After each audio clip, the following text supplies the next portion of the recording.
The room is dark. The air is still. And then, suddenly, the alarm rings. You reach over to the bedside table. You touch your phone before your eyes are even fully open. The screen is too bright, but you look anyway. One notification becomes 5. 5 become 20. Emails from work. News alerts from around the world. Social media updates from people you barely know. Messages that need your attention. Without realizing it, your mind has already become busy before your feet even touch the floor. Your heart beats a little faster. A subtle weight settles on your chest. And somehow, before the day has truly begun, you already feel tired. Hello everyone. Welcome back to Daily English Podcast. Whether you are listening during your own morning walk, driving to work, studying, exercising, relaxing after a long day, or simply looking for a peaceful moment, I am truly grateful you are here. Today's conversation isn't really about mornings. It's about something much bigger. It's about how the first hour of your day quietly shapes every hour that follows. Before we go any further, I want to ask you a question. What's the very first thing you usually do after waking up? Do you stretch? Do you make coffee? Do you look at your phone? I would love for you to share your morning routine in the comments. Many of our future episodes are inspired by the Daily English Podcast community, and hearing about your daily life helps us create conversations that truly matter to you. We live in a world that is obsessed with speed. We are constantly told that to be successful, we must do more, achieve more, and hurry up. But what if the problem isn't your schedule? What if the reason you feel overwhelmed in the afternoon is directly connected to the very first decision you made at 7 in the morning? Today, we are going to explore the quiet, invisible power of the morning. We are not going to talk about forcing yourself to wake up at 4 in the morning. This is not a lecture about working harder. This is a conversation about living better. Because the way you transition from the world of sleep to the waking world is one of the most important psychological events of your entire day. Let me tell you about a man named David. David is a businessman who runs a busy logistics company. For years, David's mornings were completely identical. His alarm would sound at 6. He would grab his phone and immediately open his business email. While brushing his teeth, he was reading complaints from clients. While putting on his shoes, he was mentally arguing with his manager. While driving to work, he was listening to the daily news, absorbing the stress of the world. By the time David arrived at his office, he felt like he had already worked a full day. He was easily irritated. He made quick, poor decisions. He felt a constant, low-level anxiety that he just couldn't explain. David thought his problem was his job. He thought he had too much responsibility. But David was suffering from something psychologists call decision fatigue, and he was triggering it before he even left his house. Decision fatigue is a simple but powerful psychological concept. Imagine your brain has a battery for making choices. Every time you make a decision, no matter how small, you use a little bit of that battery. When you wake up, your battery is fully charged. But if you immediately look at 50 emails, your brain starts making rapid, invisible choices. Should I reply to this? Is this bad news? What does my boss mean by this? By exposing himself to a flood of information in the first 10 minutes of his day, David was emptying his mental battery before his real work even began. His brain was entering a state of high alert, producing stress hormones, preparing for a threat that wasn't actually in his bedroom. There is a fascinating biological reason why this happens. When you wake up, your body experiences something called the cortisol awakening response. Cortisol is often called the stress hormone, but it is also the waking up hormone. It is a natural, healthy chemical that your body releases to pull you out of sleep and make you alert. It is like a natural cup of coffee produced by your own brain. Under normal circumstances, this cortisol level rises gently, helping you feel awake and ready. But when you wake up and immediately flood your brain with stressful information, emails, or alarming news, you add psychological stress to this natural biological process. Your brain thinks there is an emergency. You multiply that cortisol. You send a signal to your nervous system that the world is demanding, dangerous, and urgent. And your brain listens. It keeps you in a state of nervous tension for the rest of the day. We will come back to David later, because one very small change completely transformed his mornings, and eventually, his relationship with his family. But first, we need to look at another common morning experience. Think about Elena. Elena is a university student. She is smart, ambitious, and constantly exhausted. Her morning routine involves hitting the snooze button on her alarm clock at least 3 times. She sets her alarm for 7, but she sleeps until 7:30, waking up every 10 minutes just to turn the alarm off again. When she finally gets out of bed, she is in a complete panic. She throws her books into her bag, skips breakfast, and runs to the bus stop, feeling guilty and behind schedule. Elena believes she is simply a lazy person. She tells herself she lacks willpower. But Elena doesn't lack willpower. She is simply trapped in a biological misunderstanding. When you sleep, your brain goes through different cycles. There are deep sleep phases and light sleep phases. When your alarm rings the first time, your brain pulls itself out of a sleep cycle. But when you hit the snooze button and go back to sleep for just 9 or 10 minutes, your brain tries to begin a brand new, deep sleep cycle. It thinks, oh, we are going back to sleep. Let's start the process again. But before you can actually get any restful sleep, the alarm rings again. You are rudely pulled out of the very beginning of a deep sleep phase. This creates a state called sleep inertia. Sleep inertia is that heavy, confused, slow feeling you have when you wake up from a nap at the wrong time. By hitting snooze 3 times, Elena was intentionally putting her brain into a state of sleep inertia. She was making herself more tired. And beyond the biology, she was starting her day with a psychological defeat.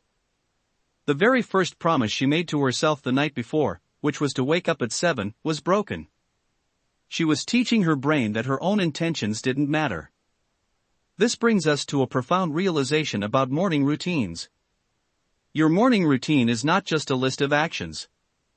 It is a daily vote for your identity. The psychology of habit formation tells us that our behaviors shape our beliefs about ourselves. If you start your day in chaos, your brain assumes you are a chaotic person. If you start your day by looking at social media, your brain assumes you are a passive consumer of information. But if you start your day with one intentional, calm action, your brain registers a different message. It says, I am someone who is in control of my own attention. Let's look at Sarah's story. Sarah is a young entrepreneur.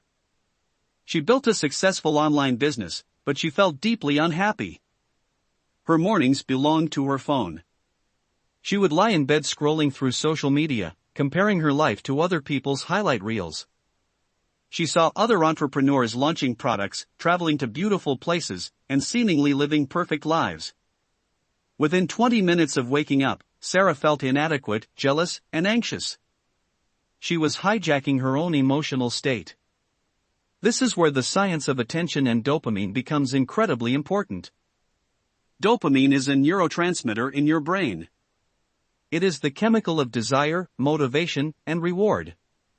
When you wake up, your brain is in a very impressionable state. Your brain waves are transitioning from the slow, dreamy state of sleep into the faster, alert state of wakefulness. During this transition, your mind is like a sponge. It absorbs whatever you put into it. When you immediately open social media, the bright colors, the changing images, and the infinite scroll provide a massive, unnatural spike of dopamine. Your brain loves this cheap, easy reward. But here is the danger. By giving your brain such a high level of artificial stimulation first thing in the morning, you reset your dopamine baseline for the rest of the day. Everything else you do later, like reading a book, writing an email, or having a quiet conversation, will feel boring to your brain. You have trained your attention system to expect constant, rapid entertainment. Sarah wasn't just making herself feel jealous, she was literally destroying her ability to focus on her own business. What if checking emails and social media in bed isn't being productive? What if it is actually the ultimate form of distraction? We live under the illusion that being connected makes us efficient. But true efficiency requires clarity, and clarity requires mental space. Consider Maria. Maria is a mother of 3 young children. For years, she felt like she didn't belong to herself. From the moment she opened her eyes, someone needed her. A child was crying, breakfast needed to be made, school uniforms needed to be found. She was constantly reacting to the needs of others. She felt a deep, silent resentment building up inside her. She loved her family, but she felt like she was disappearing. Maria's turning point came when she realized she needed to claim a tiny piece of the day just for herself. She didn't try to become a productivity machine. She didn't start a complicated workout routine. She simply decided to wake up 20 minutes before her children. She didn't look at her phone. She went to the kitchen, poured a glass of water, and sat in her favorite chair in complete silence. For 10 minutes, she did nothing. She just watched the morning light slowly enter the room. She listened to the quiet house. She breathed. Those 10 minutes of silence changed Maria's entire life. Why? Because of emotional regulation. When we wake up and immediately rush into action, our nervous system stays in a reactive gear.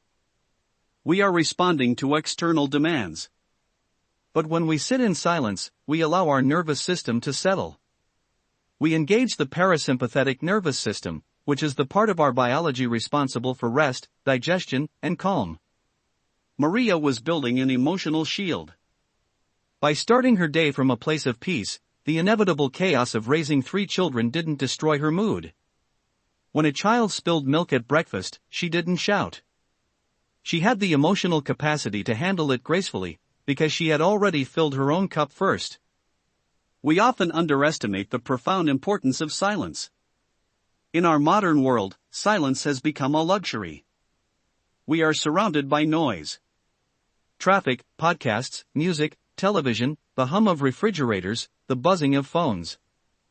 But silence is the environment where our best thoughts grow. It is the space where we can actually hear our own intuition. If you never allow yourself a moment of silence in the morning, you are letting the loud voices of the outside world tell you how to feel, before you even know how you want to feel. Let's shift our focus to the physical reality of the morning.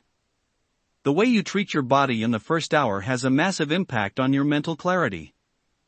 Think about Daniel, an office worker who spent most of his days staring at a computer screen in a room with artificial lights. Daniel felt chronically sluggish. He drank 4 cups of coffee by noon just to stay awake. He felt sad and unmotivated, especially in the winter months. Daniel's problem was related to his circadian rhythm. The circadian rhythm is your body's internal, biological clock. It tells you when to be awake and when to be sleepy. For millions of years, human biology was synchronized with the rising and setting of the sun. When the sun came up, the light entered our eyes, sending a powerful signal to the brain to stop producing melatonin, the sleep hormone, and start producing waking hormones. But today, we wake up in dark rooms. We look at bright artificial screens. We stay inside. Our biology is deeply confused. Daniel decided to try a very simple, scientifically proven morning habit. Instead of going straight to his kitchen for coffee, he put on his shoes, walked outside, and took a 10-minute walk around his neighborhood. He didn't listen to music. He didn't look at his phone. He just let the natural morning sunlight hit his eyes. The results were astonishing. Within 2 weeks, Daniel no longer needed his afternoon coffee. His mood lifted. His focus sharpened. And surprisingly, he started sleeping much better at night. How does a morning walk improve your sleep at night? Because sunlight in the morning sets a biological timer. When natural light hits the receptors in your eyes early in the day, it programs your brain to release melatonin roughly 14 to 16 hours later. Daniel's simple morning walk wasn't just waking him up, it was preparing his body for a perfect night of sleep later that evening. And the movement of walking helped too. Physical movement, even just a gentle 10-minute walk, increases blood flow to the brain. It clears away the chemical fog of sleep. It generates a quiet momentum. This brings us to a beautiful philosophical truth. Your morning begins the night before. We often think of the morning as a fresh start, disconnected from yesterday. But your morning is the harvest of the seeds you planted the previous evening. If you stay up late scrolling on your phone, drinking alcohol, and worrying about the future, you are stealing energy from tomorrow's morning. If you want to change your morning, you often have to start by changing your evening. Let's look at Arthur. Arthur is a retired history teacher. For 40 years, his mornings were dictated by the school bell. He had to be out the door by 7:15. He ate his toast while standing up. He drank his tea while grading papers.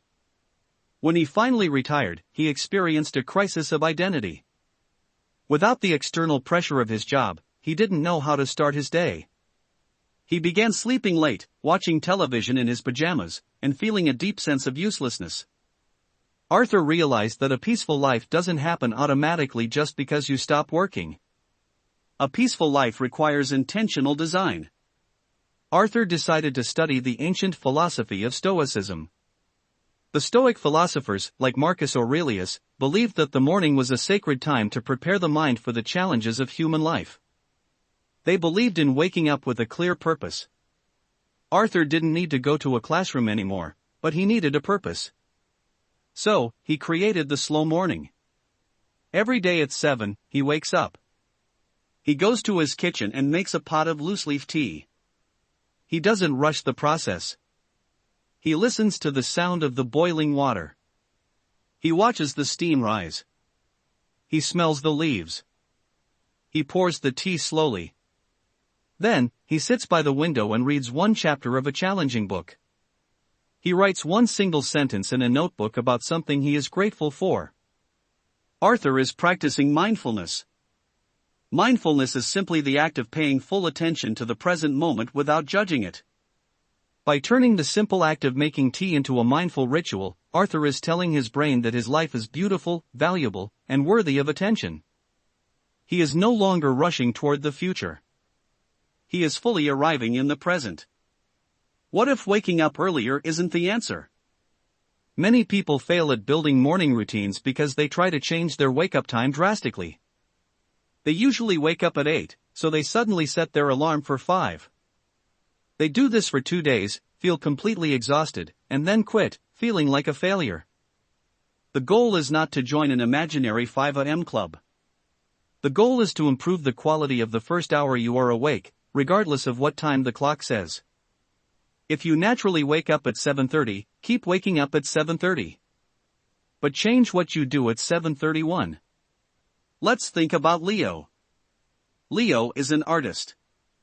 He struggles with self-doubt. Every time he looks at a blank canvas, he feels a wave of anxiety. For years, he tried to paint in the evening, but by then, his mind was full of the day's worries. He was thinking about bills, arguments, and errands. Leo decided to shift his creative work to the very beginning of his day. He woke up, drank a glass of water, and immediately walked into his small studio. He didn't check his email. He didn't speak to anyone. He discovered a magical psychological space. In the early morning, the logical, critical part of your brain is still slightly sleepy. The inner voice that tells you your work isn't good enough hasn't fully woken up yet.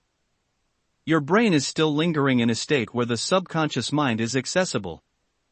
By creating during this quiet window, Leo found a flow state he had never experienced before.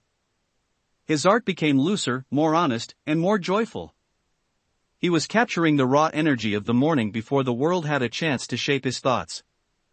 Similarly, we have Maya, a competitive athlete. Maya knows that physical training is only half of the battle. The other half is mental.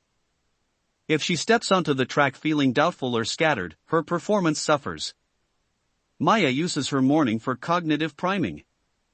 Priming is a psychological concept where exposure to one stimulus influences how you respond to another stimulus later. If you watch a scary movie, you are primed to feel fear when you hear a sudden noise. If you read positive, encouraging words, you are primed to interpret neutral events in a positive way. Before Maya ties her running shoes, she spends 5 minutes doing a very specific mental exercise. She closes her eyes and visualizes the process of her training. She imagines the feeling of her feet hitting the ground. She imagines the sensation of breathing heavily but staying strong. She imagines pushing through the moment of fatigue. She is writing a mental script for her brain to follow. She doesn't use her phone. She doesn't let random news headlines dictate her mental state. She actively chooses the thoughts that will support her physical effort. This is the ultimate form of taking responsibility for your own mind. Now, let's revisit some of the people we met earlier. Remember David? The stressed businessman who was reading complaints while brushing his teeth? David realized that his morning routine was slowly destroying his health and his marriage. He made a rule. He bought an old-fashioned digital alarm clock and plugged his phone into a charger in the kitchen. When his alarm rang in the bedroom, his phone was far away. He couldn't reach it. For the first hour of his day, he was disconnected from the internet. Instead of reading emails, he went to the kitchen, drank a large glass of water, and spent 15 minutes stretching on the living room floor. It was difficult at first. His brain, addicted to the morning stress hormones, craved the phone. He felt a phantom itch to check his messages. But he resisted. After a month, the change was undeniable. Because he started his day with water and gentle movement instead of crisis and conflict, his mental battery remained fully charged. When he arrived at the office, he was calm. He listened to his employees instead of snapping at them. When he came home at night, he had leftover energy to play with his children. By protecting his first hour, he protected his entire day. And what about Elena, the student trapped in the cycle of hitting the snooze button? She realized that sleep inertia was her biggest enemy. She didn't try to wake up earlier. She just committed to waking up once. She moved her alarm clock across the room. When it rang at 7, she had to physically get out of bed, put her feet on the cold floor, and walk across the room to turn it off. Once she was standing, she made an immediate rule: do not get back into bed. She walked straight to the window and opened the curtains. By making this one physical change, she broke the habit loop of failure. She started her day with a tiny victory. She kept her promise to herself. Over time, this small victory translated into more confidence in her studies. She proved to herself that she was capable of doing difficult things. And Sarah, the young entrepreneur who started her day feeling jealous of other people's social media lives? She recognized that dopamine was controlling her attention. She replaced her phone with a book. She placed a biography of a successful person she admired on her bedside table. When she woke up, instead of looking at a screen, she read 2 pages of the book. Just 2 pages. This simple act shifted her mindset from comparison to inspiration. Instead of looking at what others had, she was learning how great minds solved problems. She was feeding her brain high-quality nutrition instead of digital junk food. Her creativity returned. Her anxiety faded. She reclaimed her mornings, and in doing so, she reclaimed her business. These stories reveal a beautiful truth. A meaningful morning routine isn't about perfection. It is not about doing 20 different healthy habits before 6 in the morning. It is about identifying one small, positive action and committing to it. It is about reducing the noise. It is about intentionally creating a calm beginning. So, how can you create a morning routine that actually works for you? You do not need to copy anyone else. Your life is unique. But there are a few universal principles you can adapt. First, protect your attention. Your morning attention is precious. Try the experiment of keeping your phone out of your bedroom. Give yourself the gift of waking up as yourself, not as an employee, not as a news consumer, not as a social media follower. Just be a human being waking up to a new day. Second, hydrate before you caffeinate. While you sleep, you lose moisture through breathing and slight sweating. You wake up dehydrated. Dehydration causes brain fog, fatigue, and headaches. Before you drink coffee or tea, drink a large glass of water. It is a simple act of respect for your physical body. It flushes out toxins and signals to your internal organs that it is time to work. Third, seek the light. If the sun is up when you wake up, open the curtains immediately. Step outside if you can. Let the natural light enter your eyes. If you wake up before the sun, turn on bright lights in your home to signal to your brain that the day has begun. Fourth, introduce gentle movement. You don't need to run 5 kilometers. You might simply stretch your arms toward the ceiling. You might do 5 minutes of yoga. You might take a slow walk around the block. Movement pulls your mind out of the dream world and grounds it in physical reality. It reminds you that you are alive. Fifth, create a pocket of silence. Even if it is only for 2 minutes. Sit on the edge of your bed, or at your kitchen table. Close your eyes. Take 3 deep, slow breaths. Inhale through your nose, letting your stomach expand. Exhale slowly through your mouth, letting your shoulders drop. Notice how the air feels. Notice the quiet sounds of your environment. This tiny pause acts as a buffer between sleep and the demands of life. And finally, practice 1 moment of intention. You might write down 1 single thing you are grateful for. It doesn't have to be a big thing. You can be grateful for a warm blanket, the smell of coffee, or the sound of rain. Or, you might write down your main priority for the day. Not a list of 20 tasks. Just 1 meaningful thing. By doing this, you become the author of your day, rather than a passenger. But remember this.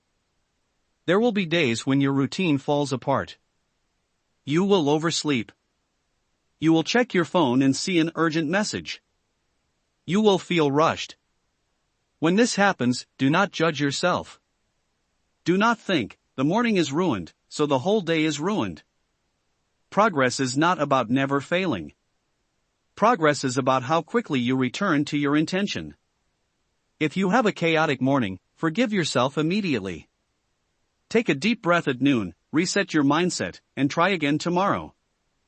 Let's return to the scene we started with. Imagine tomorrow morning. The room is dark. The air is still. The alarm rings. But this time, it is not a phone. It's a simple clock across the room. You get out of bed. You don't reach for a screen. You walk to the window and pull back the curtains. You look at the sky, whether it is blue, gray, or raining. You take a deep breath. You walk to the kitchen and pour a glass of water. You sit down. The house is quiet. Your mind is clear. There are no emails, no news, no demands. For this brief moment, the world belongs entirely to you. You feel a quiet energy building inside. You are not rushing. You are simply beginning. And somehow, before the day has truly begun, you already feel a sense of peace. Changing your morning is not about forcing yourself into a rigid, painful system. It is about discovering the joy of beginning again. It is a profound realization that no matter what happened yesterday, no matter how many mistakes you made or how much stress you felt, the sunrise offers a clean slate. Your morning routine is a sanctuary you build for yourself, brick by brick, habit by habit. It is a daily promise that your peace of mind is worth protecting. Because when you change the first hour of your day, you change the lens through which you see the world. Challenges become manageable. Irritations become minor. Opportunities become visible. You stop surviving your days, and you start living them. Every sunrise offers a quiet opportunity to become the person you want to be. If today's conversation inspired you, I'd love to hear from you. What's one small change you're going to make to tomorrow morning? Share your answer in the comments below. Your idea might inspire someone else to begin a new chapter in their life. If you enjoyed spending this time together, please like this video and subscribe to Daily English Podcast for more meaningful conversations about psychology, healthy habits, personal growth, and everyday life. Thank you for listening. Take care of yourself. Tomorrow morning is a brand new beginning. Treat it with kindness. Keep learning. Keep growing. And I'll see you in the next episode of Daily English Podcast.